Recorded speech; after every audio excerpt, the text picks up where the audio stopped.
Hi, everybody. Welcome. We're just going to wait a minute or two as everybody's rolling in.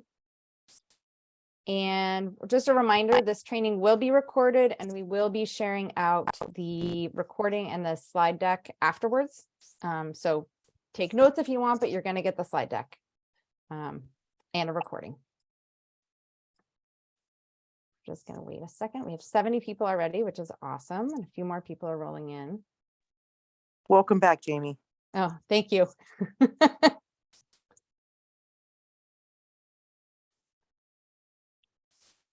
right, just a few more people coming in. So just a reminder, this is being recorded. And I'm going to put this in the chat again, but people will, I guarantee you somebody's going to ask, is this being recorded? I will respond to them in the chat and remind them yes. And we will have our slide decks available. So I think I'm going to turn it over, Jamie Schechter. I'm going to let you do intros and I'll just keep letting people in the background. Okay. Hi, everybody. My name is Jamie Schechter. I use she, her pronouns, and I am the CoC director here with H3. Thank you for joining us today. We've got a couple, more than a couple, H3 staff on here. So I'll popcorn to them and let them give their name and intro real quick before handing it over to the home base team. Jamie, you want to kick us off? I will, sorry. So H3, by the way, is Health, Housing, and Homeless Services. So that's the county homeless program. I am Jamie Jeanette. I am the community engagement specialist. Basically, I interface between our system of care and kind of the rest of the outside world, also help set up trainings, other duties as assigned. When in doubt, reach out to me and I'll help connect you to the right person or right information. And Shelby, you want to go next? Sure. Hi, everyone. Shelby Ferguson, CoC administrator with H3. Great. Mary, are you on here? She might not be on here yet. And Natalie, I see your face in my camera. Oh, hi, everyone. I'm Natalie Siva. I'm the coordinated entry specialist with H3. Thank you, everyone. So that's our H3 team. Really glad to have you all here and attending this really important training, especially our CoC providers who are required to. So thank you for joining us. And I'll pass it to the home base team to do their intros. Hey, thank you very much for that welcome. And welcome to all of the people who are attending today. Thank you for joining our training on VAWA compliance and strategies for serving survivors. My name is Byla Lindner, and I'm going to be joined by my colleague, Alex Mitchell, who some of you might be more familiar with. And we are from Home Base. And for those of you who don't know, Home Base is a nonprofit organization that provides technical assistance to H3 and the Contra Costa County CoC on various practice and compliance matters, including compliance with hearth compliance, CoC and ESG regs, and all matter of other things. Next slide, please. And for today's training, we're also excited to be joined by experts Kenya Pierce and Brittany Ferguson from STAND. And they are going to be presenting in a moment on best practices for identifying and working with survivors. But before we move on to their presentation on the next slide, I just wanted to go ahead and ask everyone if you're comfortable, if we could have you put in the chat what your name is. If you're comfortable with your pronouns, sharing your pronouns, your agency, your role and title. And also we have a bit of an icebreaker today. And the question is, if you had to eat the same meal for breakfast for the next year, what would it be? That's kind of a nightmare question for me, but I'm curious what other people would say, because I'm always looking for things for breakfast, new things for breakfast. So again, my name is Byla Lindner. My pronouns are she, her. And I think I could probably handle oatmeal and fruit every day. I wouldn't be thrilled about it, but I think I could probably deal. So if you're okay putting that in the chat, it'll help us know who's in the room. You can introduce yourselves to each other. Looks like we've got some interesting ideas. Yes, eggs and toast. So good. I was thinking about eggs and toast and I was like, I think I need something sweet too. So All right. Okay, so the next slide is going to provide some information about Zoom, which I'm sure you're all well aware of how Zoom works at this point, but we just wanted to remind everyone that this training is being recorded. And again, you're going to receive copies of the slides from both our presentation and Stan's presentation. And also this recording will be made available to you as well. The other thing is that everyone was muted when you entered the Zoom room, and we ask that you stay muted just to limit like background noise, unless it's a designated moment to ask questions, or if you have, some very, very important issue you need to raise. And also, we definitely welcome you to make use of the chat to make comments, to ask questions, which we will be tracking and answering sort of as we go. And we're going to do our best to answer all of your questions today, but if we don't get to a question or we are not able to answer it for whatever reason, because it requires like additional research or something along those lines, we'll definitely respond as soon as possible after the training. And lastly, if you have technical issues, feel free to use the chat and message my colleague, Alex. All right. So today's training is going to be two parts. Stan is going to present first on strategies for recognizing and working with survivors of domestic violence and other survivors. And then I'm going to talk about the Violence Against Women Act, or VAWA, and relevant Contra Costa County continuum of care policies. And on the next slide, it just lists some of our objectives for today, just so you know sort of the direction that we're going in. They are to learn about best practices for working with survivors, to address any questions or concerns that you have about working with survivors, to understand the goals and requirements of the Violence Against Women Act and how it applies to CoC and ESG funded programs, and to learn about confidentiality and privacy protections for survivors of violence. So without further ado, I'm going to go ahead and hand it off to Stan.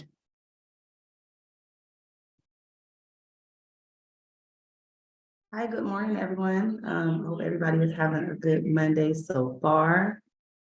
I'm just waiting on Brittany.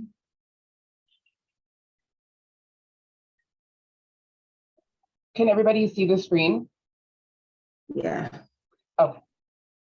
So good morning. My name is Kenya Pierce. I work as a trainer and volunteers program manager for STAN, for Families Free of Violence. So I am responsible for our 40-hour-ish domestic violence peer counselor training. And I also manage our volunteer program. And I'll let Brittany introduce herself. Hello, everybody. Good morning. My name is Brittany Ferguson. I am the residential and housing program manager here at STAN. I oversee our domestic violence shelter, as well as our transitional housing program, as well as our 2 community housing programs. And I see a couple of our partners on this call. So hello, thank you for having us.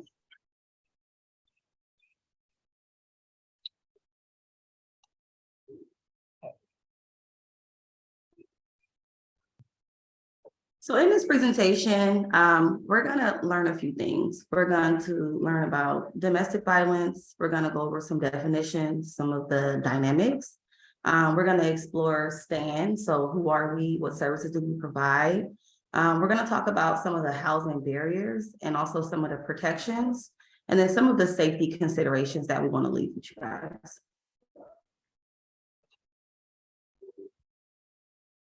So this is our sad but very prevalent reality when it comes to family violence. 1 in 4 women and 1 in 7 men will experience some form of relationship violence. 1 in 5 teens will experience teen dating violence. So we'll talk about that in a little bit.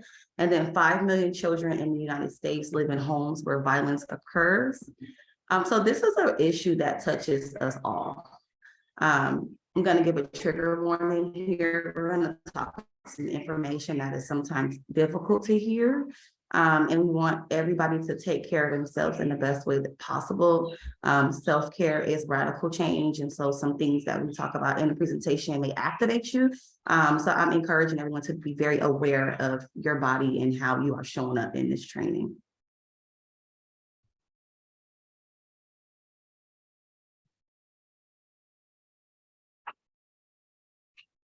So in our community in Contra Costa County, what we know is that a higher percentage of women reported intimate partner violence in comparison to men.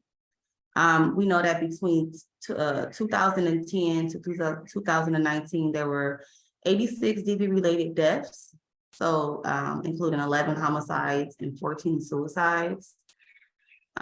We also know that the leading cause of DV death was from gunshot wounds. And we know that the key predictor for subsequent DV homicide was prior strangulation. So DV victims who were murdered were previously strangled.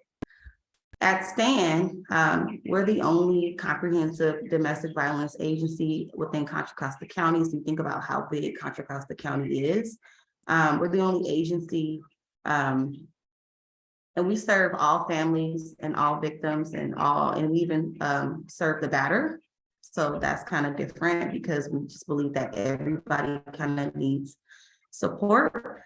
So at STAN in 1 year, typically we answer about 12,000 calls on our crisis line. We serve over 2,000 adult survivors. 182 children receive therapy, and about a little over 1,300 teens receive violence prevention education from our youth program.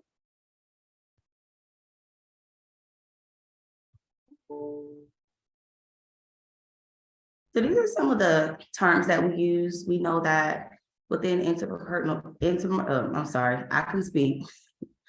We know about interpersonal violence, can be domestic violence, it can be intimate partner violence, it can be family violence, and then it can also be teen dating violence. So domestic violence is violent or aggressive behavior within the home. So for example, a mom and a daughter, even roommates. So when we talk about California, how expensive it is to live here. If people are together in the home and they're roommate together and they experience violence, that is considered domestic violence. We also know that there's intimate partner violence. This is violence within a current or former intimate partner, a relationship. So dating or online dating, somebody who was engaged, somebody who was even divorced. We know that family violence is a term to indicate the whole family. So any type of violence impacting the entire family, and this also includes pets, elders, children, fetuses, in-laws, co-parents. So we acknowledge that family looks different for everyone. So it's not just a traditional heteronormative relationship. That we know that family looks different for everyone. And then teen dating violence. And this is really similar to intimate partner violence, but it focuses on teen intimacy.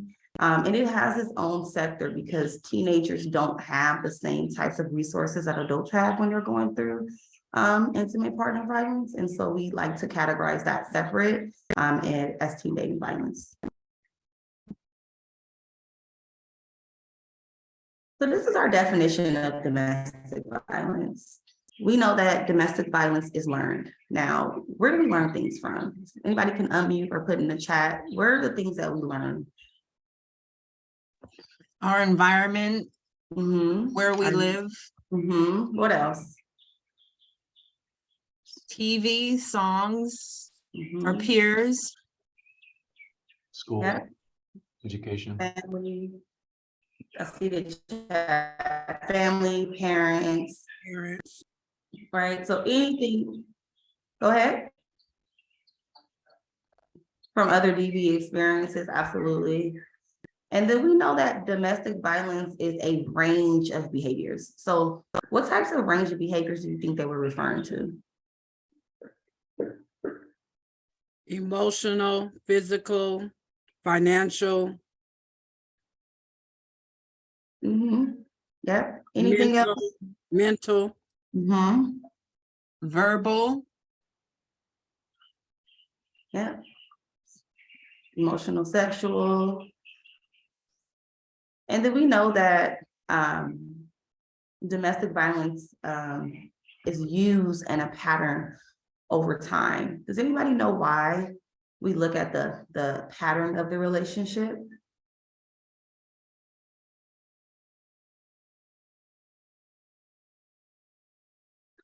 So in domestic violence, we're not talking about one single incident.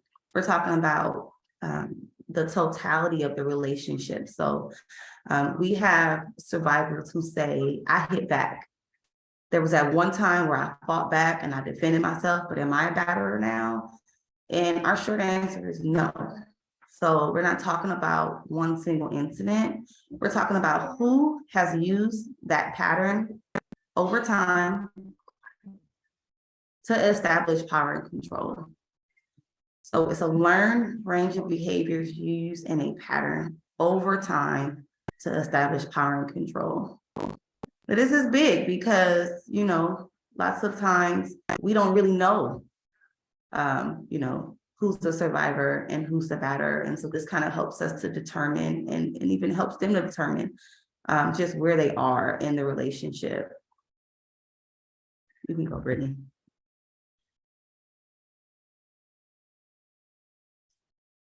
So this is the power and control wheel. And it's broken down into 8 slices. And so we're gonna start off, let's start off right at the top, using intimidation. Can somebody give me an example of how someone can use intimidation in a violent relationship? Money. Somebody who may be the breadwinner or the provider could use that as their power over the other person. Okay. Separation issues. Huh? Separation issues. So we're talking about intimidation. What types Right. what types of intimidating behavior? Voice tone, like using your physical dominance. Like I'm 6'1". Yep. So I'm very aware of my size in a lot of relationships. So I could use my stature to establish dominance. Mm-hmm. And Yeah. using breaking things like something that you like or utilize, like a printer, or they feel like you're on the computer too much, so they break it. Mm-hmm. And you're more attention to that than me. Absolutely. I see in the chat, breaking furniture, threatening to break your stuff, standing over someone when they speak. And then let's move down to emotional abuse. How can we see emotional abuse in violent relationships? Gaslighting. Mm-hmm. So we can see Silent that. treatment. Silent Cool. treatment. Yes. Mm-hmm.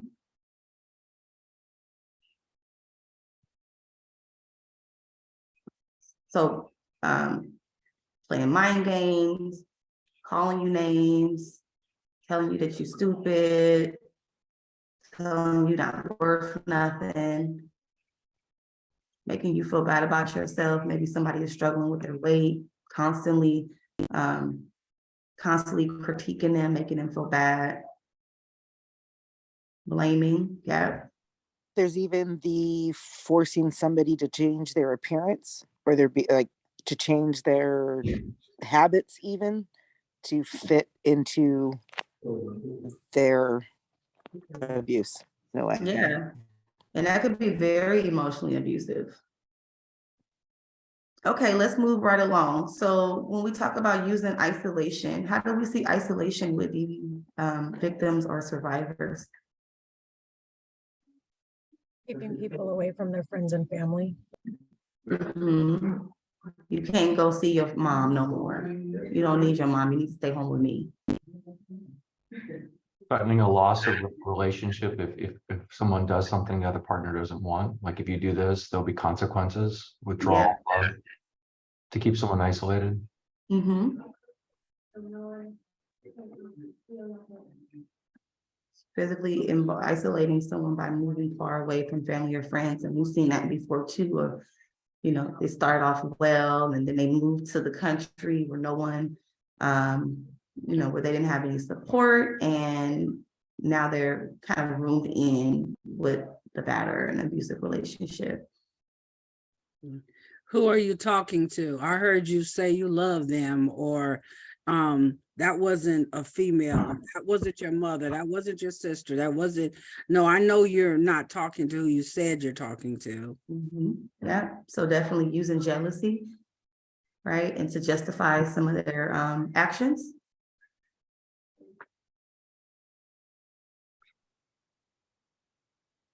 And what about, I heard somebody say gaslighting earlier, and gaslighting is the next part of our will. Is gaslighting is to deny, minimize, and blame. Give me an example of gaslighting. Well, this is George. Yeah, so an example of gaslighting would be accusing someone of the very behavior I'm engaging in. And basically the repeated accusations, it can be crazy making to the person who's being gaslit, where they start to question their own perception of reality. Yeah, absolutely. If you had not done that or made me do it, it would not have happened. Yeah. What else?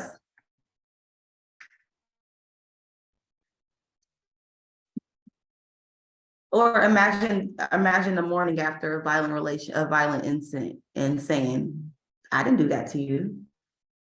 I didn't start that, you started that. I hit you. Are you crazy? I think you had too much to drink last night. Yeah, that's it. That's super crazy to say. Using children. Yeah. Oh, I'm sorry. Go ahead. Go ahead. That's super crazy when you're sitting up here abused and the abuser will say, I didn't do that. I didn't do nothing. What? So I beat my own ass? What? So it's real crazy that people would do this, but it's reality, unfortunately. Yeah. And it makes the person question, like, well, did I have too much to drink last night? Did I start it? You feel like you kind of crazy.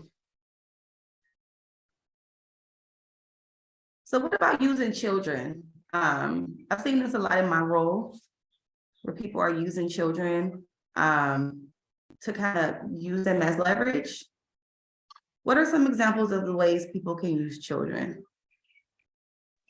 Threaten to take their kids and leave and not let the other person see them anymore. Saying that you pay too much attention, you let your children come between us instead of paying attention to me. Yeah, manipulating the children to think the other parent is the problem and putting them, turning them against the other parent. We lost Kenya, by the way. She dropped off. I think I'm back. Is she? I don't know, right? Is it? Can you guys hear me? We got you.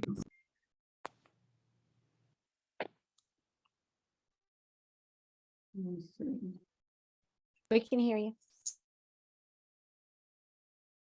Can you guys hear me? Yes. Okay. I don't know what happened. All right. And then, what about privilege?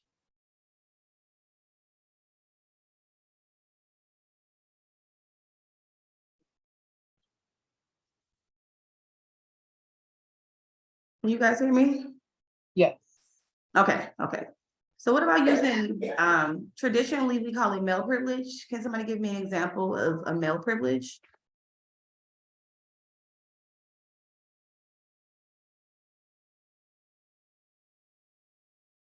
You need to cook or clean every day. That's your job. So like those traditional gender roles. This reminds me of the conversation around money. Like the man makes more money than the woman, and the woman is less than if she doesn't make enough money, like that whole financial argument. Yeah, absolutely. To add, Another privilege that I feel like we've seen a lot in our work as well is immigration privilege. So oftentimes when the person who's caused harm has immigration status here and the survivor does not, that's also something that the people who usually cause harm hold over the victims or the survivors. And we like to use those terms interchangeably, but that's oftentimes also a tactic used is the immigration status, and that does fall under privilege as well. So it's, it's 2023. We're so diverse now. There's so many different types of privileges that come up. So we talk about able-bodied privilege, being able to get around. Maybe you're disabled and your partner is not disabled. They're holding out against you. Like Brittany said, immigration status. You need to listen to me, because if you don't, I'm gonna have you deported. I'm gonna call ICE and have them come pick you up. There are privileges like driving, which is one that I just learned about. If you don't know how to drive and your partner knows how to drive, then they really dictate like how you move and where you go. Age privilege, right? I'm older than you, so I know better than you. I make more money than you, so I know best. There's so many different types of privileges. And I heard folks talk about economic abuse already. So this is just like, taking your money, making you work, preventing you from working, not allowing you to access to money. So controlling everything, all the finances, all the money, and not allowing you to really participate in that part of the adulting. And then the last part is coercion and threats. So this kind of falls into privilege, making threats to get you deported, to get your children taken away, to send you to jail. So this is the wheel that we use when we work with survivors and helping them to determine how they are being abused. And one other thing to remember is that many parts of this wheel could be true. So we may have a person who is emotionally abused, who's also isolated, who's also an immigrant, who has children. And so this is very complex.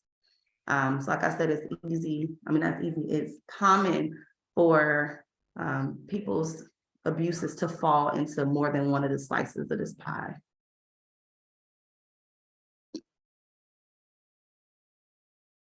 So this is our cycle of violence. The cycle of violence really explains how violent relationships thrive. And so first we have our honeymoon stage, and this is when things are really well, everything's going good. People are opening doors. It's like the best part of the relationship. And then we go to our tension building stage. And this is when just normal tension happens, right? Somebody loses a job, you have children, things become more tense. And one thing to keep in mind is that in any relationship, tension building is normal. It's normal for any relationship to feel tense, right?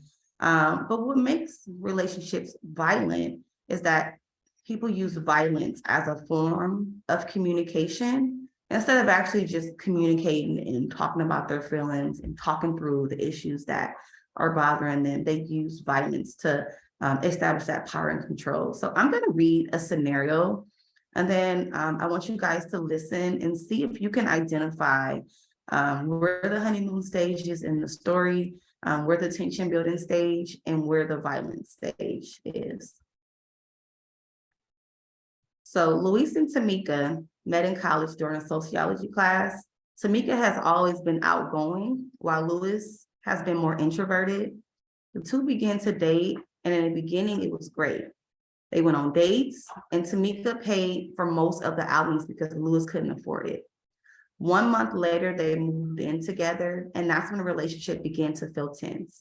Tamika demanded that she oversee all the finances since she was a higher earner, and asked Luis to Zelle her all his money from his check.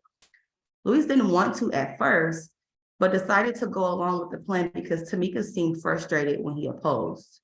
As time went on, Tamika demanded the passwords to Luis's Chase account and his phone, suggesting that she takes care of him anyways, so she has the right to access his personal information. One day, Luis was fed up and changed his password. And when Tamika found out, she began verbally abusing him, calling him broke, stupid, and not a real man. The next day, Tamika apologized and suggested that she has been stressed about money, and that's why she needs to have access since she has supported him anyways. Luis forgives Tamika because she has been financially supporting him and ultimately gives Tamika access to his accounts again. So thinking about that scenario, where do we see the honeymoon stage?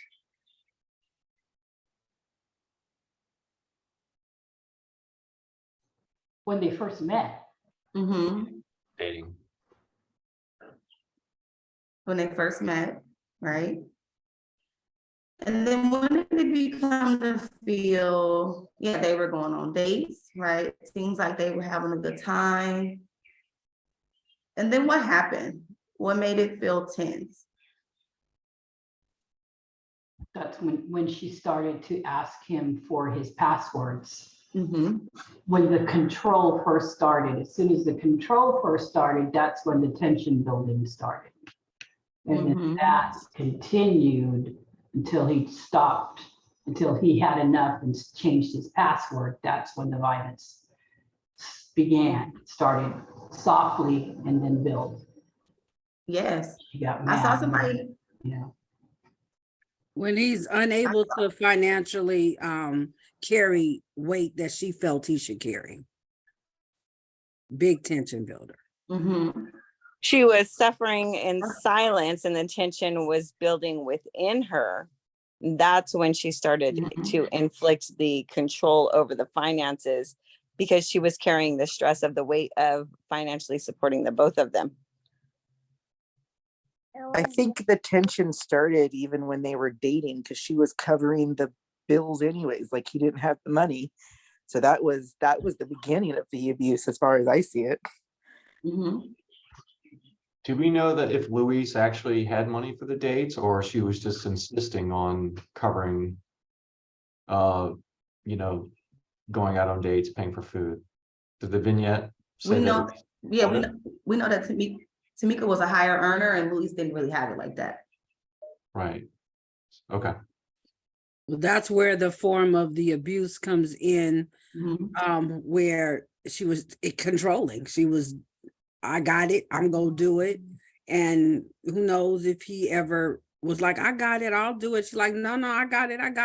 That's also eventually over time becomes a form of abuse. And then the male would start feeling less than, because in society, he should be the one doing these things in the way of the world as they see it.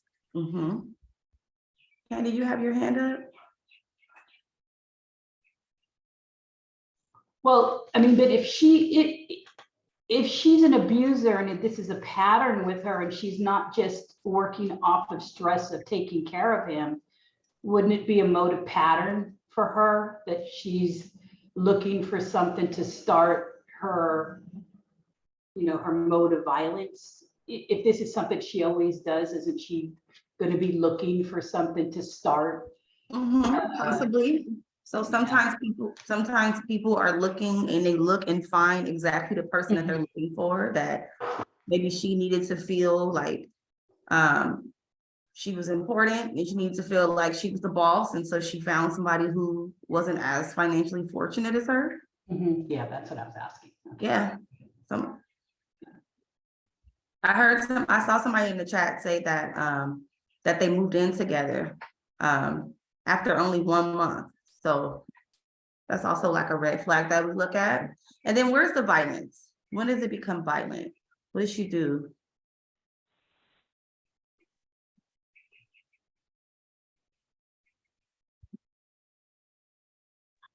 She verbally abuses him when she starts putting him down.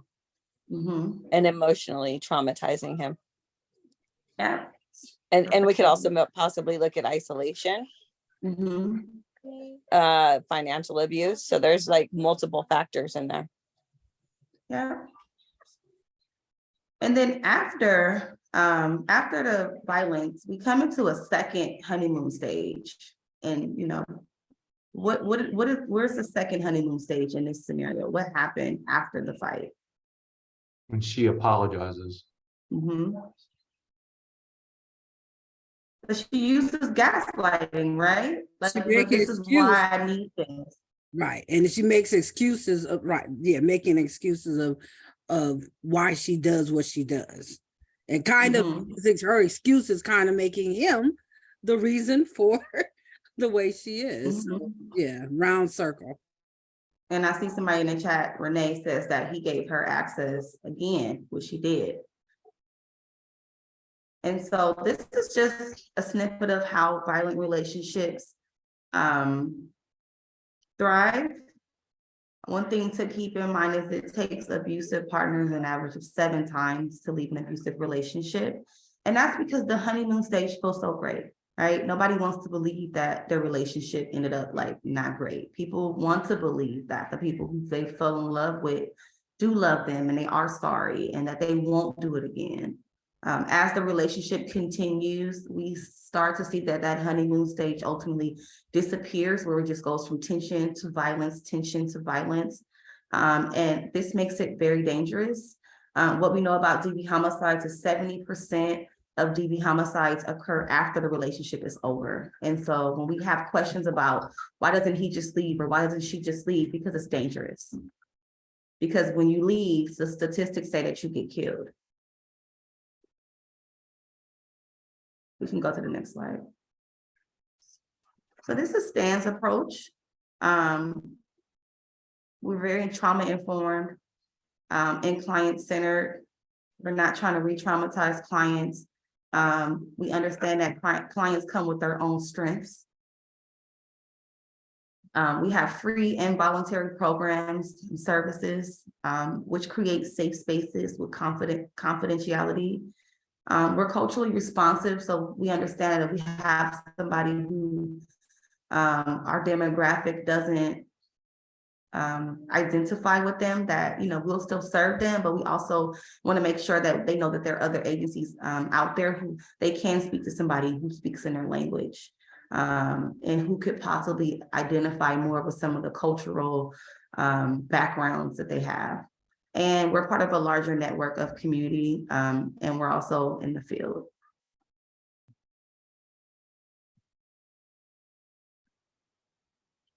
So we have 3 program areas, which are rebuilding lives, changing future, and saving lives. And so we use an empowerment model, trauma-informed, and victim advocacy tool. So in our saving lives, we have our 24-hour crisis and counseling line. We do a lethality assessment. We have an emergency shelter, and we also have a residential services. We also have domestic violence liaisons. So these are people who are doing the work, and they are outside. They're outside in some of our co-located agencies. I'm so sorry, my alarm keeps going off. So we have DV liaisons who are in the FJCs, the Family Justice Centers. We also have liaisons who are co-located at the Employment and Human Services departments. In our rebuilding families, we have a transitional housing program. It's an internal referral only. We have our nonviolence program. So we give opportunities for those who have caused harm to unlearn some of those learned behaviors that we talked about earlier. And we also have our children's counseling program. And then with Change in the Future, we have a youth education support services program that is in the West Contra Costa School District. So they work with the teens and have workshops and support groups about like, what does healthy relationships look like for teens? And then we also have a Speakers Bureau and a volunteer program that I manage. And so we have our people who are here doing the work, answering the crisis line calls, co-facilitating support groups, just anything that you think that we do, we have volunteers that help in all of those departments.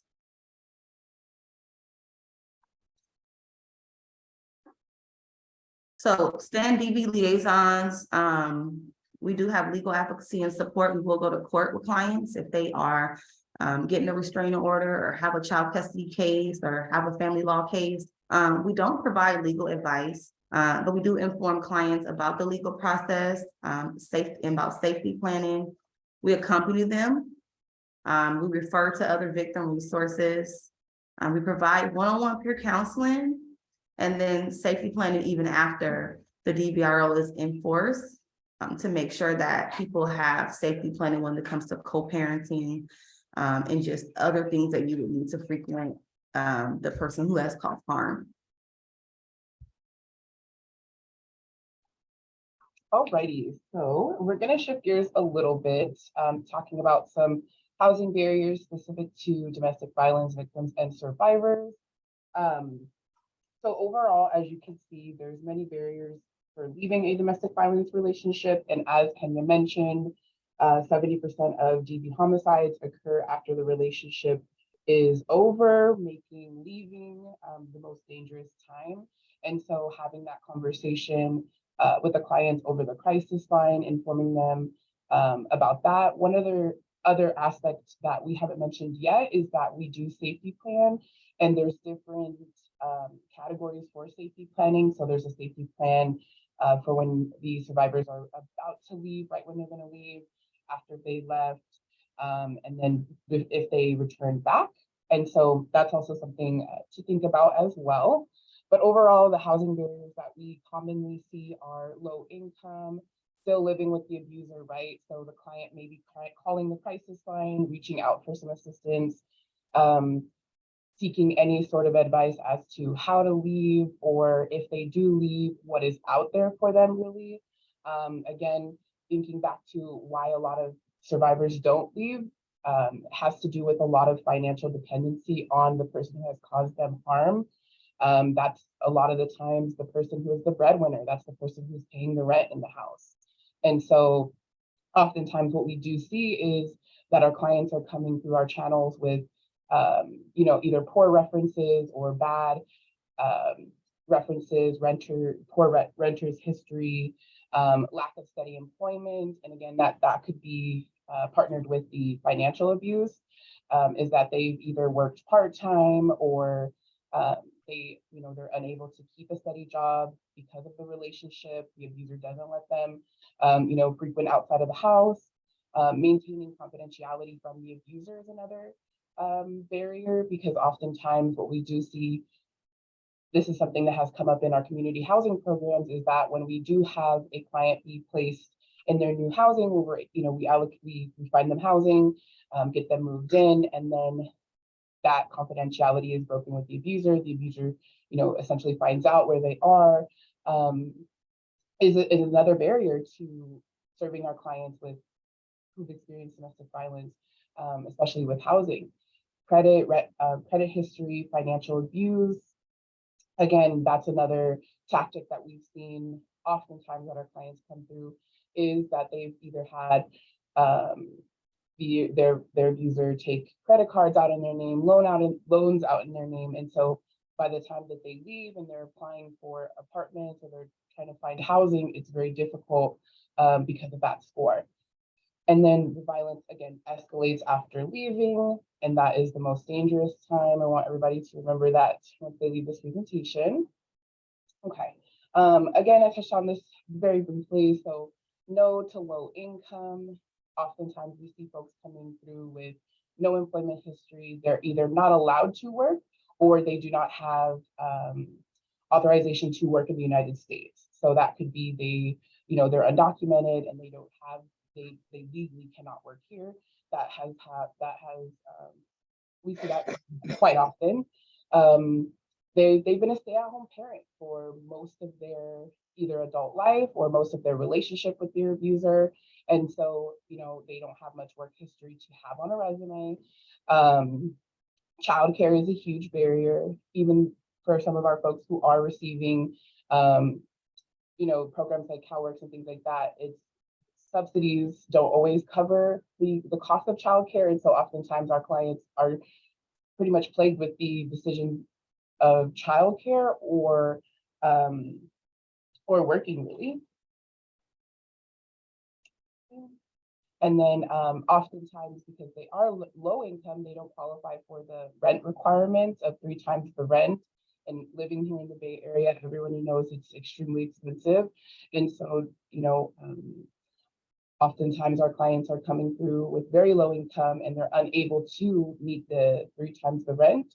And so we really leverage support from our community housing programs to help our clients get access to affordable housing. And then the low income, our clients come through with low income. Again, unemployment, sometimes their only income is CalWORKs and cash aid only. Sometimes they're disabled, and that could also be related to the abuse. I know I've worked with folks who've been permanently disabled after leaving a domestic violence relationship. And so getting them connected to the right employers or Department of Rehabs, that is a huge part of our role here. Again, child support income only, which is another barrier. And then the victim is placed on the allowance. So this would be more so for the survivor who is currently still with the abuser, that they're only able to spend a certain amount or they're not able to save. And then bad credit, this is a huge one that again is tied to the financial abuse.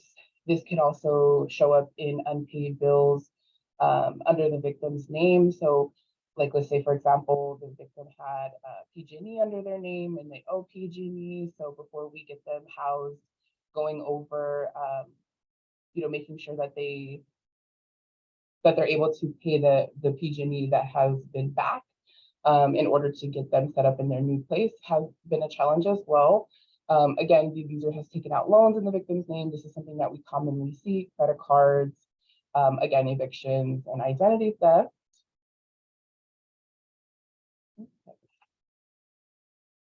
So pandemic within the pandemic. And again, it's a strange times that we're talking about right now because COVID is still very prevalent in all of our communities, and especially here at the emergency shelter, we take COVID very seriously with all of our precautions.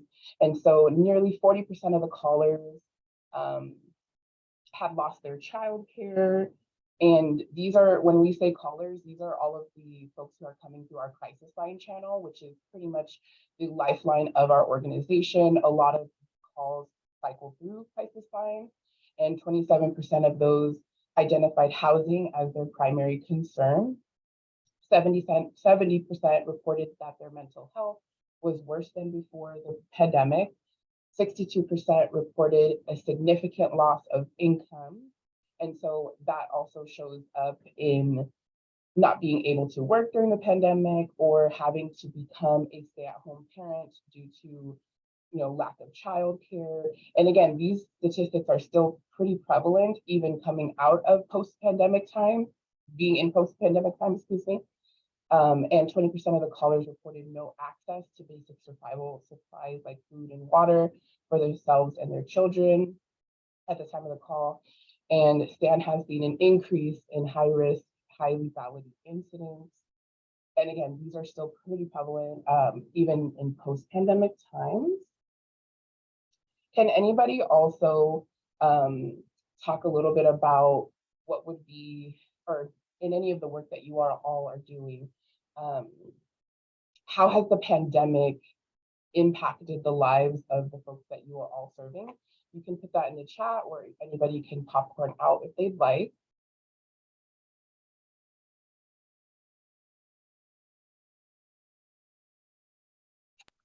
Limited face-to-face contact. A lot of it has been over the phone. And you can only be so supportive with the phone call versus that in-person support. Absolutely. And that goes also back to isolation. So a lot of our clients have been already experiencing isolation, during the pandemic by the hands of their abuser. And then a lot of the services that we are offering, have become virtual and digital and over the phone. Another kind of post-pandemic trouble has been reaching back out to clients after, after COVID. There's been a lot of times where exactly loss of natural community supports due to COVID restrictions. And so these are a lot of that shows up in our support groups, having that face-to-face contact with our survivors. We've seen that. If they're in their home, with the abuser, conversation cannot happen. Absolutely. And so just so everybody knows and is aware, when we do have conversations with our clients or with our survivors over the phone, we do make sure to ask that if it's a safe time to be communicating with them. Really great that you brought that up, because again, think if you're having a conversation with a survivor and their abusers in the living room, they have to, go somewhere else, or they can't even take the phone call out of fear that they're, out of the eyes of the abuser. Anybody have anything else to add to this? I also think the pandemic has caused a lot of anxiety to our clients, residents, and us as well. Like, just being able to be safe and not knowing if you're going to. Absolutely. Absolutely. Okay. So these are some considerations for you all. Okay, so protective orders can include kick-out orders, among other things. And so when we say protective orders, these are restraining orders, domestic violence restraining orders that could have what's called a move-out order attached to them. So when our clients are calling, asking for assistance with a restraining order, one of the questions on the application is if they would like a move-out order. So protective orders and photos should be shared with landlords, security, neighbors. These are not an option for all victims, unfortunately. However, protective orders can be essential, especially in situations where the survivor has experienced domestic violence. So if the survivor presents the restraining order to their landlord or to their property manager and lets them know, I need these accommodations because I have this restraining order, the survivor is protected under VAWA, and I'm not going to go too deep into that, but that is also how VAWA shows up as well in restraining orders. Framing is important, and so not all DV victims identify as a DV victim. So everyone deserves to feel safe, free from violence and harm in their home and / relationship. So when I say that we use victim and survivor interchangeably, that means that it's depending really who we are working with, who we are talking to. Obviously, oftentimes actually, the survivors don't really realize that they've been a victim of domestic violence. They don't know that, financial abuse is a part of domestic violence. And so having that conversation with the client, but really allowing the client to feel safe and letting us know how they would like to be referred to is always the approach that we take. And so remember, 7 times, not all victims want to leave or will leave. Many victims, knowing leaving is very dangerous for themselves / their families. Maintain patience and be a neutral advocate. Everyone deserves a safe and healthy relationship. And I really want to focus on this one because although we hear that number 7 times, that does not mean that every victim, it could be more or less for some folks. It could be, 11 times, 14 times, it could be many times. And so really our job with working with folks who've experienced domestic violence is allowing them to feel safe. And letting them know that, if they do decide to go back to their relationship, making sure that we're developing a safety plan with them so that way they know and they understand without judgment. These are some of the things that you can use, the tools that you can use to stay safe when you do return.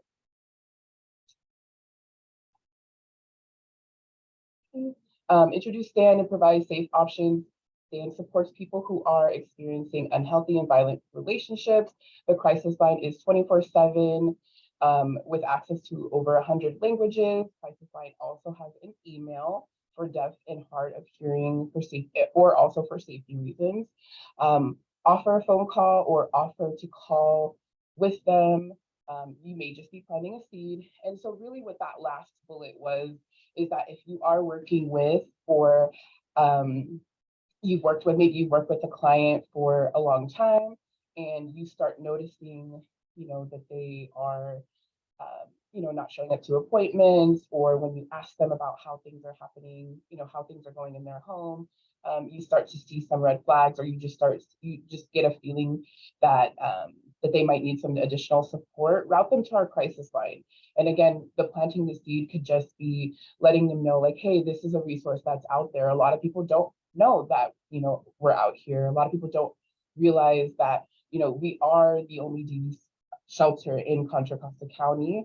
And so allowing the client to decide for themselves when they're going to call, but then you could also be a support person for them, to assist with that phone call, just, be there with them when they need. Yeah.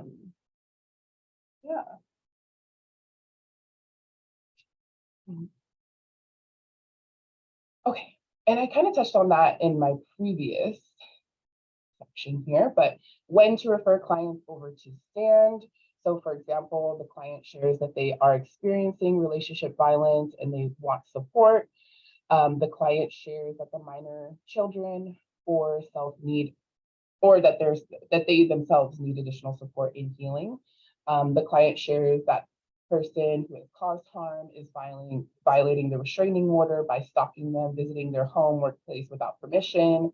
Client shares that the person who has caused harm is not complying with the court orders related to child custody and visitation schedule. This is a really large, really common, I would say, that we see often in our work, is the violating of the custody order or violation of the restraining order in general. And so we do a really good job at, reminding the clients, letting them know, this is how your restraining order works. This is what you need to do to make sure that the restraining order is, upheld. And then the next one is, client is having a hard time reporting RO violations to law enforcement.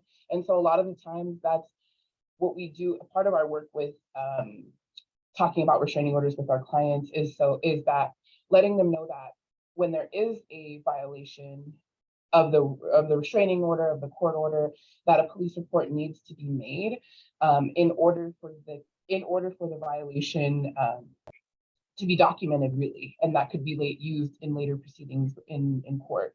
However, really letting the client know that reporting is essential and how to go about doing that.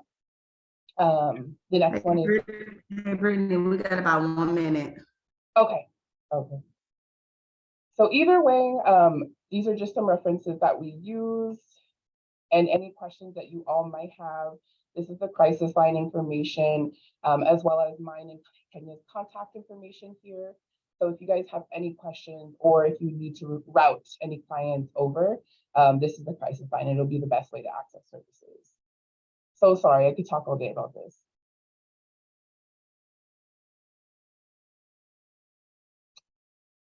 Thank you so much.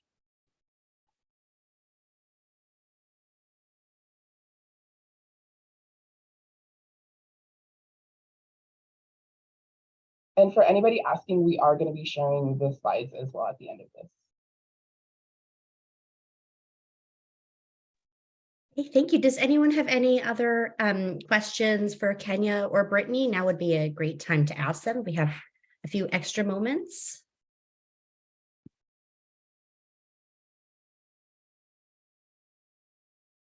I saw someone ask the question, does your organization come to encampments? No, we don't. We don't go to encampments. We don't turn my camera back on. My internet is kind of unsteady. We don't provide that type of research outreach. I don't know if anyone from H3 wants to speak up about how perhaps someone in an encampment might be able to get connected with STAND, or how that connection might be able to happen. Sure, I can chime in. I think Brittany or Kenya put the stand crisis number on the slide, and maybe we can put it in the chat. I think that's the best way for anyone to access those services. Got it. I will add it right now. Thank you. Thanks, Brittany. Looks like we have another, do you have to have a police report to request service? No, you don't. No. You don't have to have a police report. It's not required to access any of our services, even our shelter and our residential services. You don't have to have a police report. Police reports are not always necessarily safe for people. And so, you know, I think that was like the old model in DV, like, oh, you have to have a police report, you want to document it. But sometimes getting a police report or getting a restraining order is actually more dangerous, depending on who your abuser is and who they're connected to. And so that's a part of the safety plan that we do with clients. And it just, if it makes sense for you, it makes sense. But if it's not, we're definitely not going to put anybody in a safety risk or situation. Who would we contact, like the aggressor, male or female? Who would we contact, like, for help for them? How does that work? So any of our services, you want to call our crisis line. That's the gateway to all of our programs. Okay. And our it's called our nonviolence program. It's a 52-week veteran intervention program. So sometimes people are mandated through court or through probation. And then we also have self referrals. And that's the only program that we have that a fee is associated with. Oh, so there is a fee for the person. Yeah, so that program is a fee. And it also has a very strict attendance. So you can only miss 3 classes out of the 52 weeks. And if you miss more than 3 classes, you have to start the 52-week class all over again. And pay for it again. And pay for it again. Wow. Is there an estimated cost for that? Do you guys So know? Usually it's $30 a class. We do offer a sliding scale all the way down to $5 a class. So we do work with people's income, and we also work close with Rubicon to help people be able to pay for the class. What if the person was unemployed? Then they would have to figure out how to get at least $5 paid a week. And I'm sure that the caseworker who works in the MVP program and we will probably work with their probation officer or work to see if we can find any services that they can qualify for, because remember, they are still clients. And so we will work with that person to see how we get this fee paid. Right. Okay. Thank you. Good information. Is there a time limit or a time frame that somebody has to be fleeing?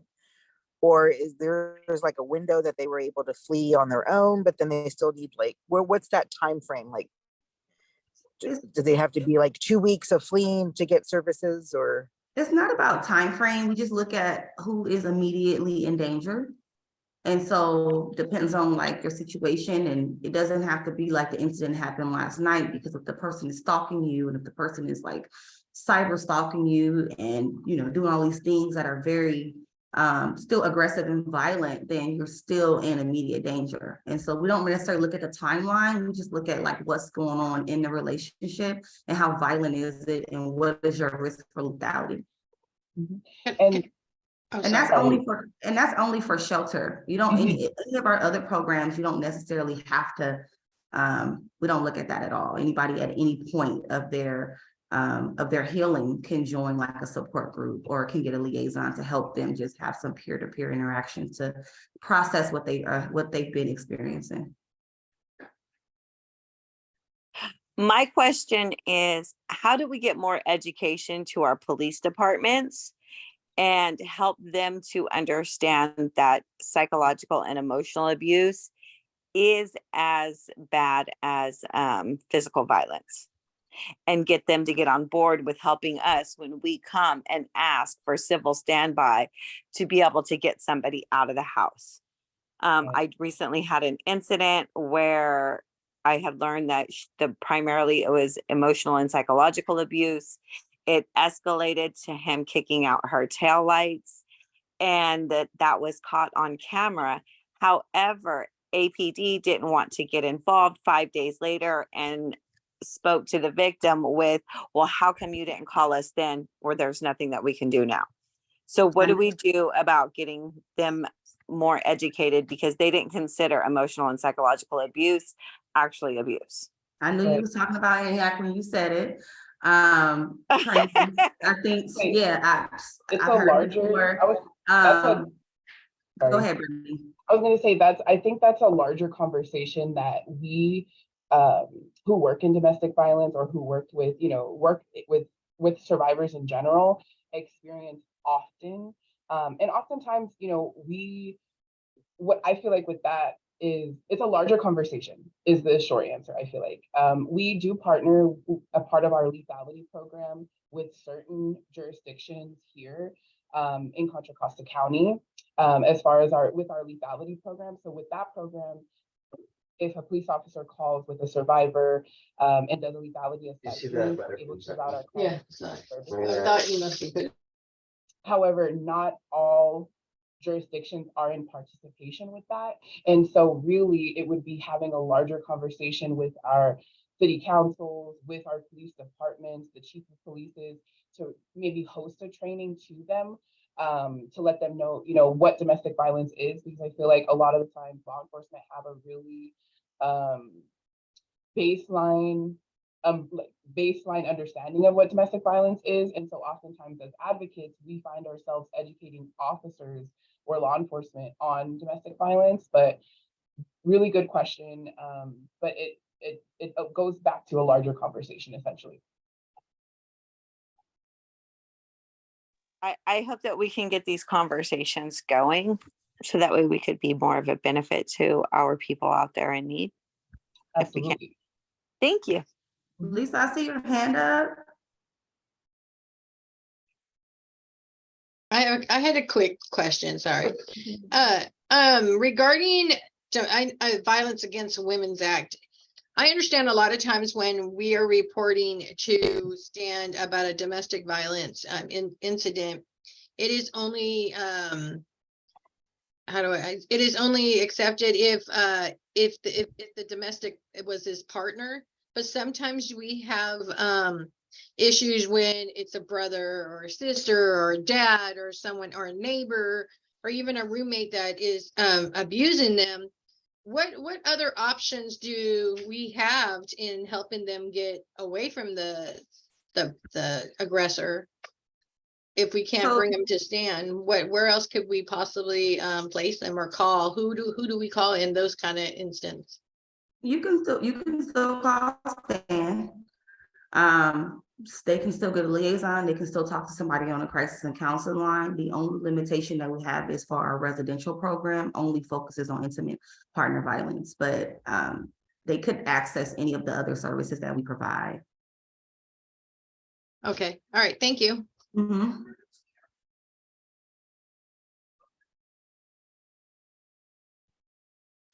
Anybody else? Any other questions? I'm also going to leave our contact information in the chat. So if anybody wants to reach out to us via email, that's going to be another tool as well. Nicholas, you have your hand raised?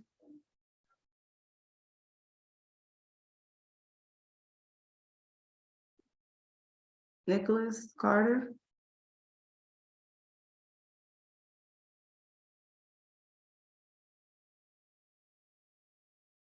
I think he's referring to what would be STAN's general process and recommendations for someone in immediate danger / actively flee. Okay. So I responded to that in the chat. And so I would say the best way, Nicholas, would be to route the survivor to the crisis line. And we can go from there to assess them for shelter, assess them for what any other DV supportive services that they may need or may be interested in. But I would say to get them access to the crisis line would be the first step.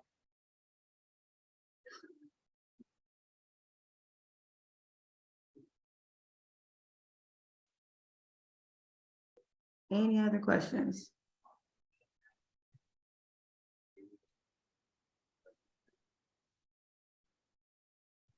All right, last call.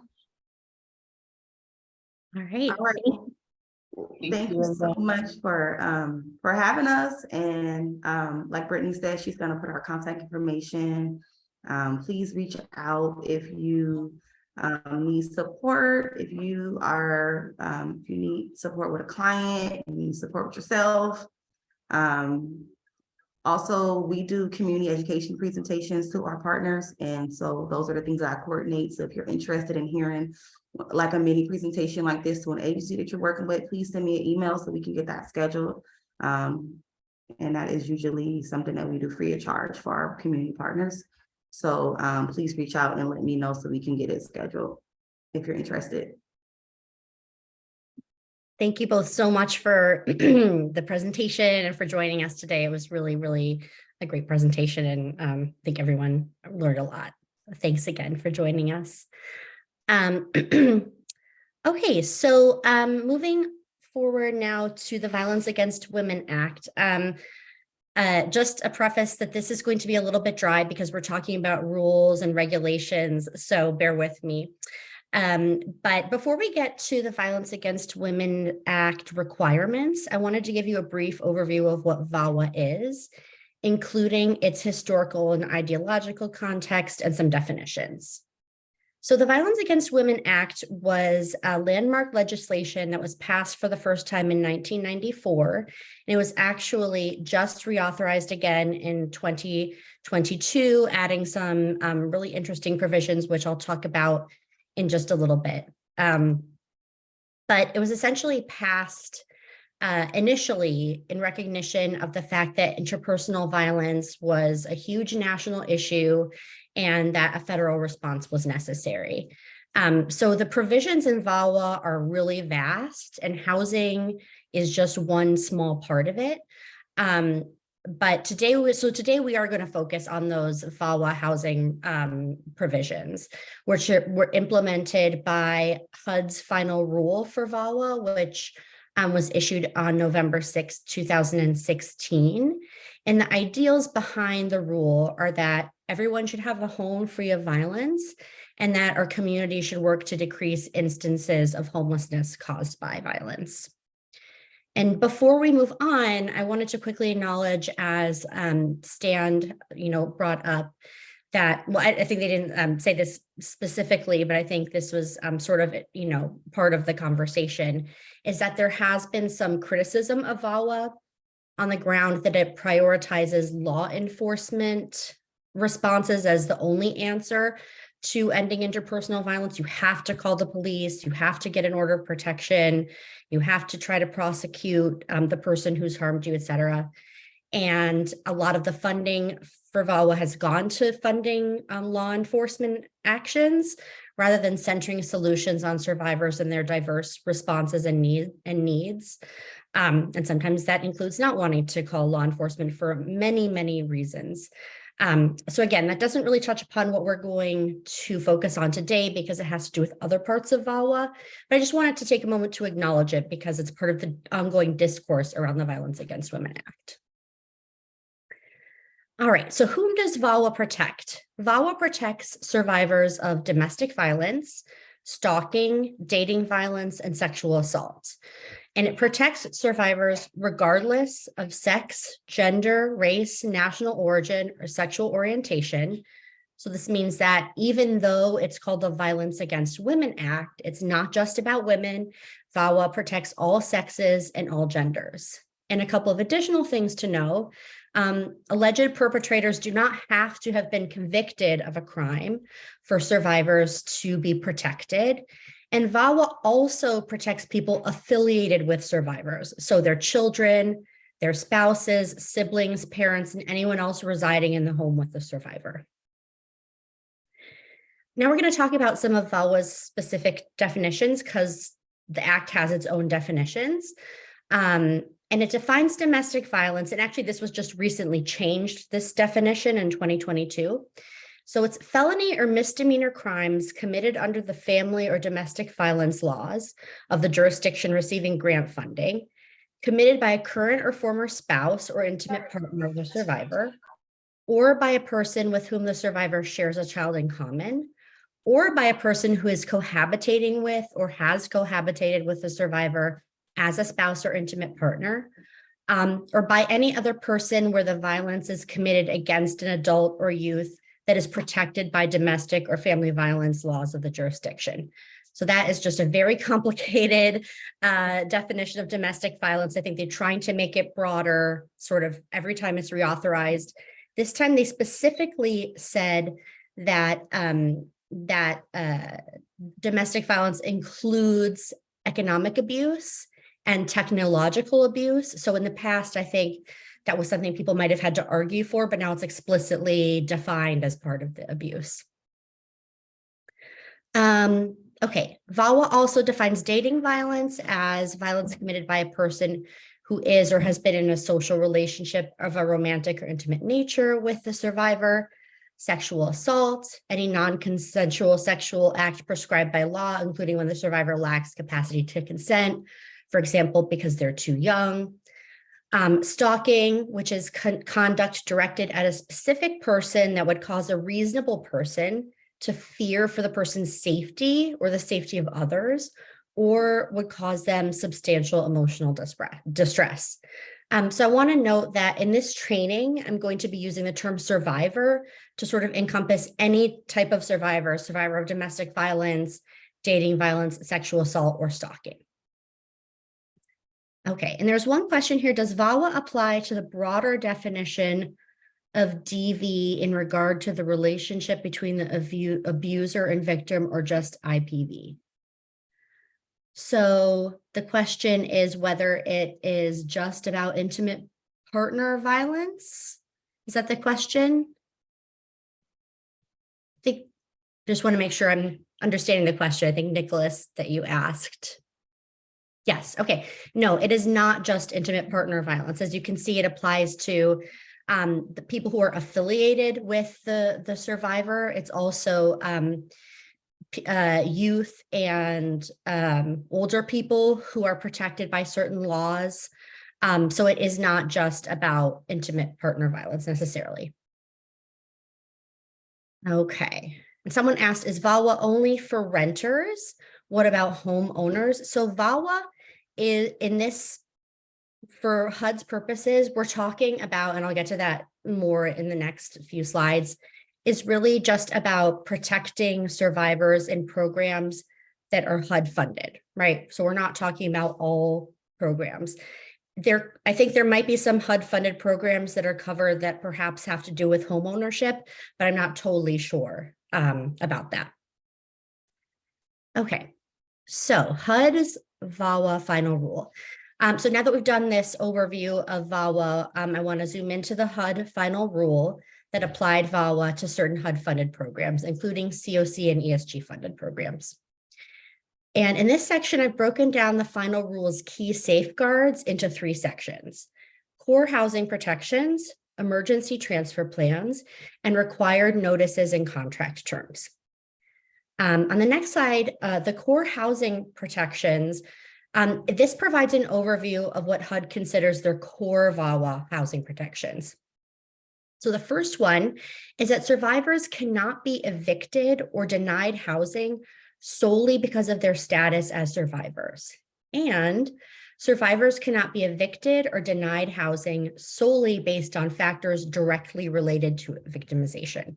So what that means is that if a survivor is denied housing or is evicted because, for example, they lack credit because of a criminal history or they lack work history, if the underlying reason for that problem is related to domestic violence or their victimization, then they can argue that that cannot be a factor for their denial or eviction.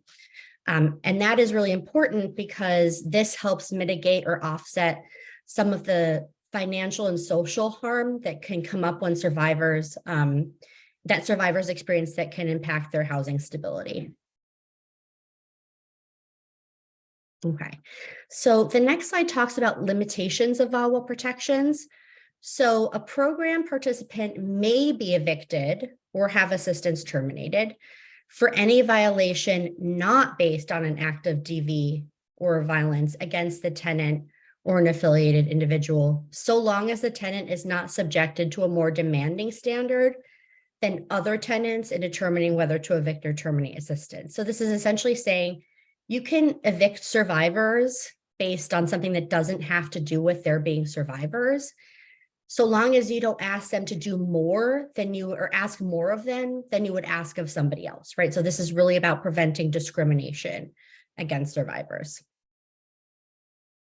Survivors can also be evicted if the housing provider can demonstrate an actual or imminent threat to other tenants, employees, or service providers. So if there's a tenant and something about their situation causes an actual or imminent threat to other folks, then they may be evicted. However, when this occurs, the claims that the survivor or their situation, demonstrate an actual or imminent threat has to be based on actual facts and not stereotypes, right? So, so for example, a landlord couldn't say that, well, I know this person has been abused in their unit, and all abuse escalates to create problems for other tenants. So therefore I need to evict them. No, that is a stereotype. It has to be based on actual concerns about this tenant and their particular situation. Okay, and the next slide goes a little bit in the direction of Housing First as well, which is that eviction or termination of assistance should occur only when there are no other actions that could be taken to reduce or eliminate the threat, including but not limited to transferring the victim to a different unit, barring the perpetrator from the property, contacting law enforcement to increase police presence or develop other plans to keep the property safe, or seeking other legal remedies to prevent the perpetrator from acting on a threat. So again, this is really aligning with Housing First and, making sure that everyone is working hard to prevent the loss of housing, taking a non-judgmental, flexible, client-centered approach to assistance, and preventing additional housing-related harm to survivors.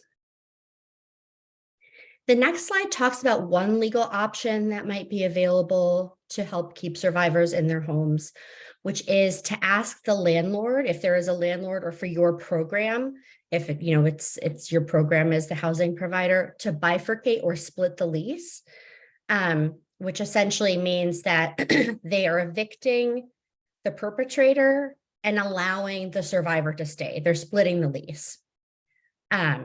This slide goes into some distinctions that I'm not going to get into about how bifurcating leases work depending on if it's tenant-based rental assistance or non-tenant-based rental assistance. So you can take some time to look at that on your own. But the most important thing for you to know today is that lease bifurcation may be an option for survivors who wish to remain in their existing home. Okay, next slide talks about survivor confidentiality. So as we know, survivor confidentiality is a critical tool in keeping survivors safe. So another set of key VAWA provisions has to do with safeguarding survivor confidentiality. And these provisions state that when a survivor exercises their VAWA rights, so for example, if they're asking for an emergency transfer, which we'll talk about in a few moments, covered housing providers, including landlords, have to keep confidential that someone has identified themselves as a survivor for the purpose of, for example, getting that emergency transfer, and the fact that they are asking for that emergency transfer, or whatever the thing is that they're trying to assert that's a VAWA right. This includes keeping information out of shared databases such as HMIS, keeping this information private from other people working within the housing provider's own organization who doesn't need to know, right, on a need to know basis, unless it's explicitly authorized that they have this information. And exceptions include if the survivor has requested that the information be shared, or if they've signed a written consent, or if it's required for use in an eviction, or if it's otherwise required by applicable law. Okay, so I have one question here for if the victim's unit is damaged and there would be a charge to the tenant, what would that tenant do? That's a really, really excellent question.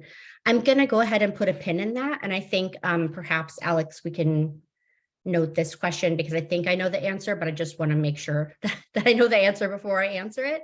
So that's a really very good question. I will look into that and get back to you. Okay.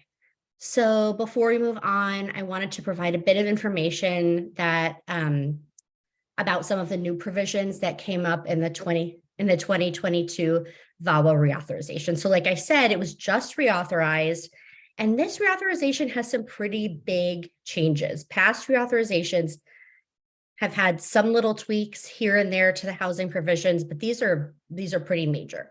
So the first one is that there's a prohibition on retaliation, meaning that survivors who have exercised their rights under VAWA are protected from retaliation or harassment. They can't be retaliated against, for example, if they, try to say you can't, evict me based on being a survivor, or, you can't harass me because I've requested an emergency transfer, that kind of thing.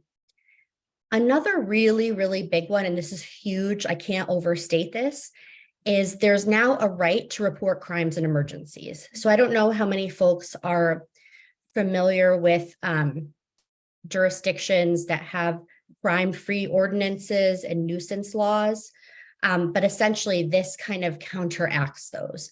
So under the right to report crime and emergencies, landlords, tenants, and others cannot be penalized for seeking assistance from law enforcement or emergency services like EMS. And again, this is a direct response to crime-free ordinances and nuisance laws that a lot of jurisdictions have that would put pressure on landlords to evict people who frequently call 911 or other entities for help. So if a landlord had a tenant who, for example, called 911 because they were in danger, due to being, some sort of abuse in their apartment, and that happened a certain number of times, then the landlord would be fined.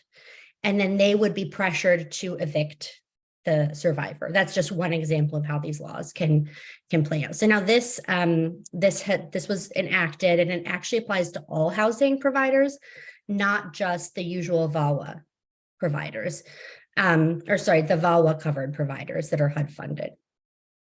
And again, this is just a really great provision. There's some interesting ways that it's going to be enforced, which I think we're sort of yet to see. But I just wanted to point that out, because now in those jurisdictions that are covered, hopefully survivors don't have to choose anymore between asking for help and keeping their housing. Okay, and the last provision that I think is interesting to point out is just that HUD is going to be increasing its focus on enforcement and monitoring of VAWA compliance. So that's just something, to be aware of, that they're going to be hopefully issuing new guidance and tools. I know there's a new VAWA website that HUD has. So, if there were ever a time to brush up on your VAWA compliance, now would be the time, and also to pay attention to any new guidance that's coming up. We have a question. How are survivors protected under the retaliation prohibition? So my understanding is that if a survivor is being retaliated against, they can submit a complaint to HUD's Office of Fair Housing, and I think they would then investigate.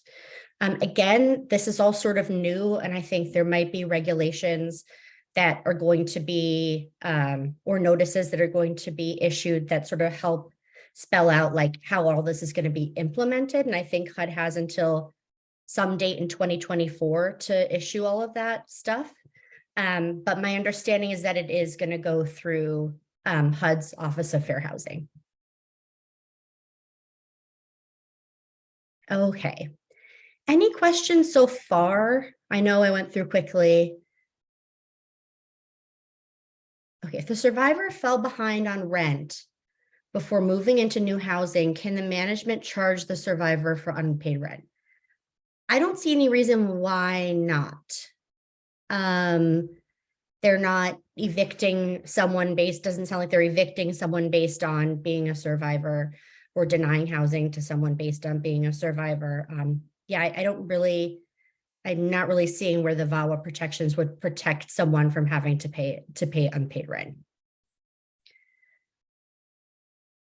Okay, yeah, your concern, George, is that there are no teeth in the prohibition. Yeah, I mean, I think with all of these regulations, right, it's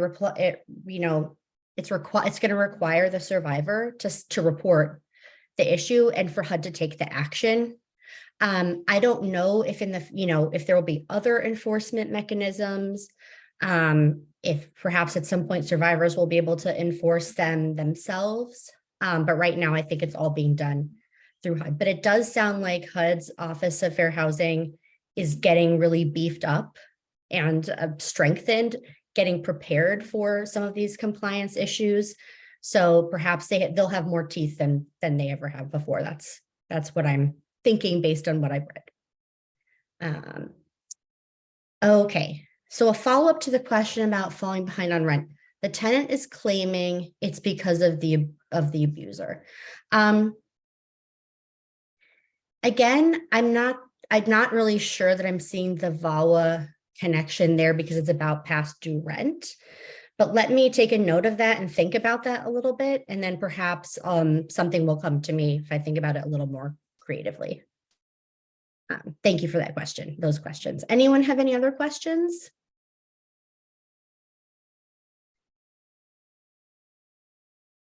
Okay.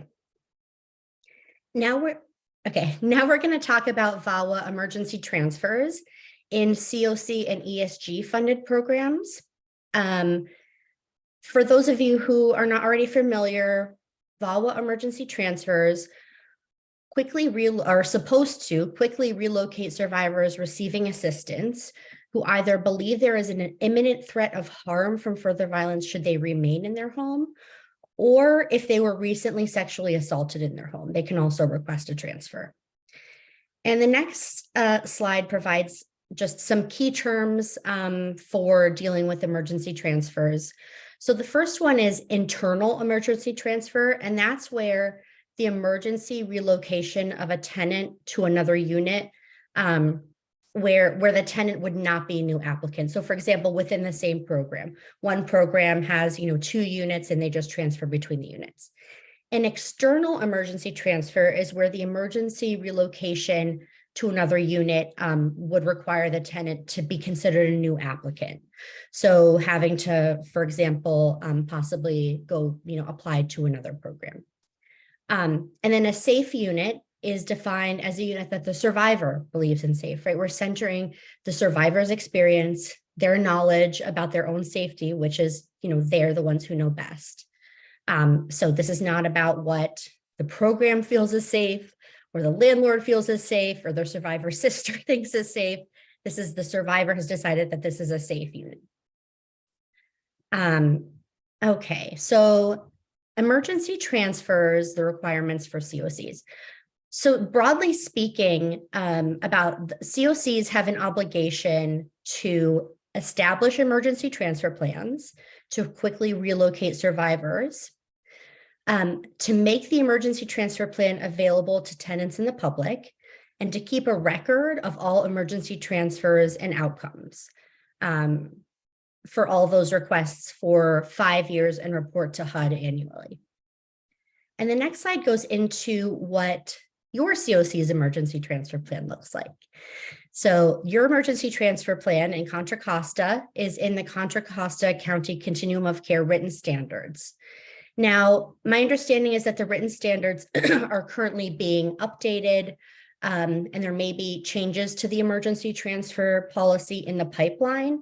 So this may change soon, but for now, this is the process. Okay, who qualifies for an emergency transfer in Contra Costa County? So this follows the HUD rule. So a program participant qualifies for an emergency transfer if they are a survivor of domestic violence, dating violence, sexual assault, or stalking, and they expressly request the transfer. So they're the ones who are initiating the request. And they either reasonably believe there is a threat of imminent harm from further violence if they remain in the dwelling unit, or if they're a survivor of sexual assault and the sexual assault occurred on the premises during the 90 calendar day period preceding the date of the request for transfer. So that's a little bit more detailed than the HUD rule. And the emergency transfer process in Contra Costa County starts with the participant submitting a written request to program staff, certifying that they qualify, and they would use a specific certification form that I will talk about in a moment. The program may, but is not required to request additional documentation related to their being a survivor. That's just something to be aware of. And perhaps, I don't know if Shelby or someone else wants to speak to how often programs request additional documentation, or if that's not really an issue in Contra Costa County. Yeah, it doesn't happen very often. Doesn't happen very often. I would say, I'm not CE manager anymore, but when I was, that happened maybe 2 times. But people often do ask about it.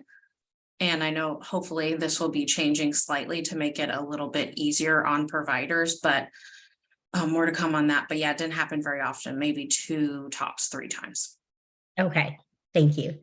So it sounds like that's not something that happens very often, and usually it's just the certification form. Okay, so after program staff receive that request, they notify the coordinated entry system administrator of the request, and then the survivor can choose to pursue an internal transfer, an external transfer, or they can try for both at the same time, sort of, seeing which one pans out first. All right, and depending on the types of transfers being requested, providers will need to take the following steps.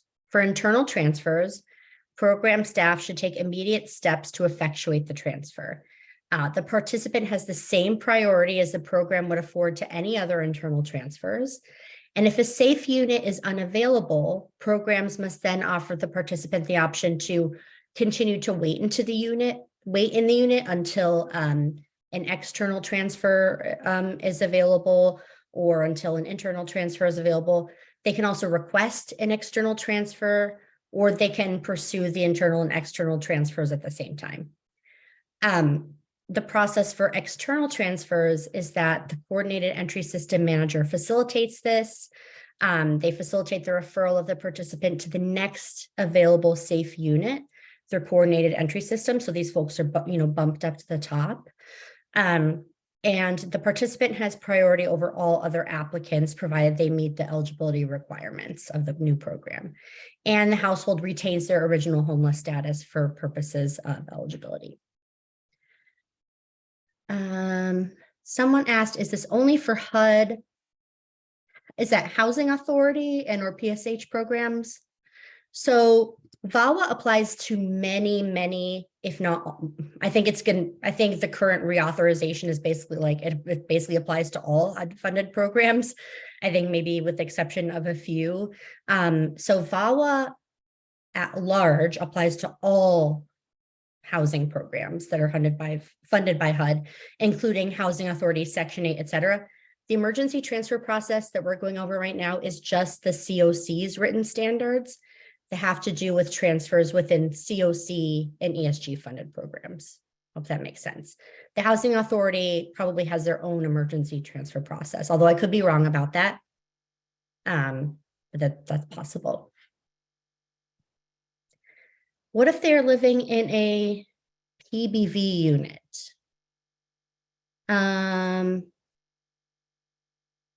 Mary, would you mind talking a little bit more? Oh yeah, Shelby confirmed that the Housing Authority has their own process. About what a PBV, project-based unit? Is that what you're saying? Yes, it's a project-based voucher unit, meaning if they leave that unit, they no longer have low-income housing. It stays with the unit. Okay. And transferring that will be hard because they have no voucher to transfer, which means that they'll be like a homeless person, they don't have the income to qualify. So now what? So I don't know if that's CoC funded or if that's a Housing Authority project-based voucher, but if it's Housing Authority. Housing Authority. Okay, Yes, yeah. Yeah, so I would look at the administrative plan for the housing authority. Or the ACOP. I'm not sure which type of housing that the project-based voucher that you're talking about falls under. But yeah, I would check with the housing authority. Okay, so some additional CoC policies that relate to emergency transfers are that programs have to ensure strict confidentiality measures to make sure that the participant's new location is not disclosed to the alleged perpetrator, right? Because that would undo the whole point of finding a new unit if their abuser were able to find them. And also programs have to retain records of all emergency transfer requests and their outcomes for a period of 5 years. So again, this is just tracking what HUD already requires. Okay, any other questions? Any other questions about emergency transfer plans?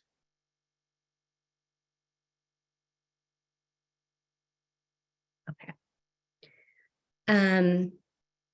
So moving on to required notices and contract terms.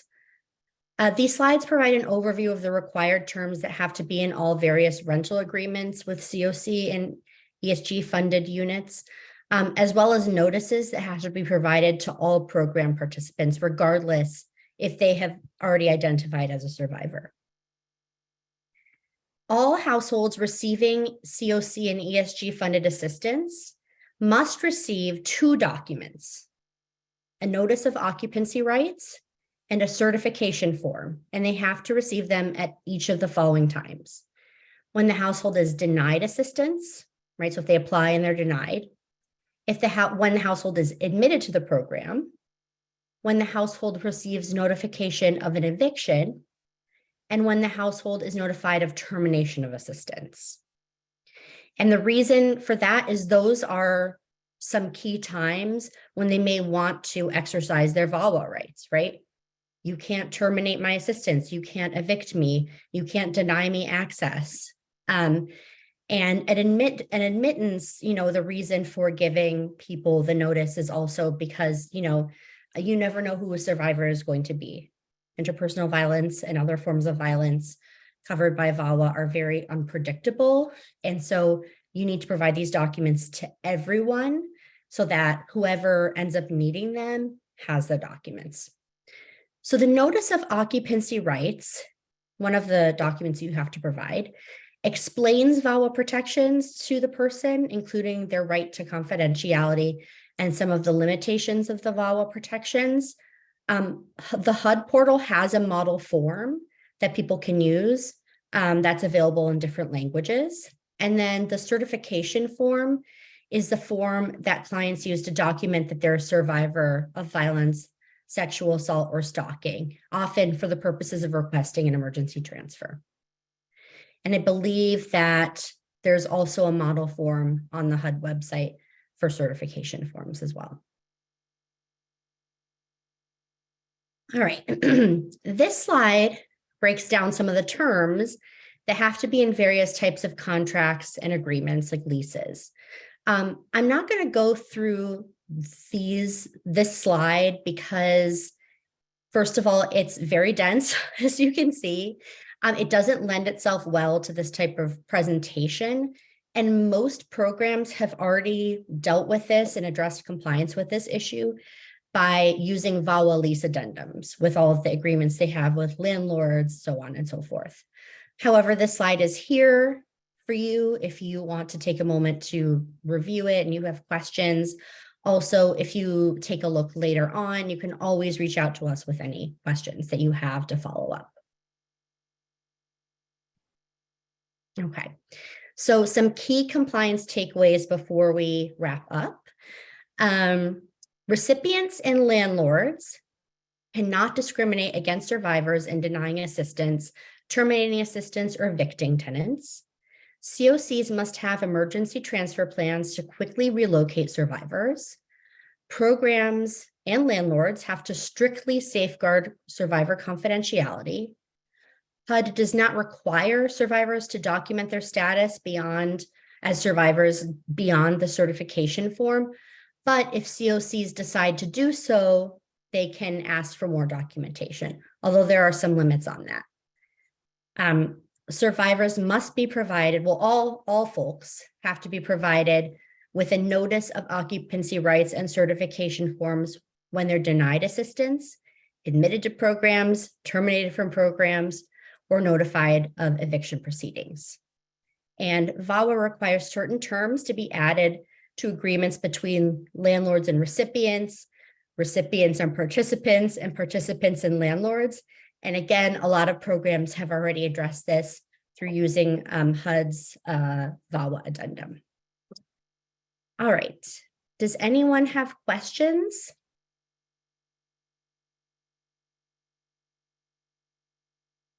No, thank you.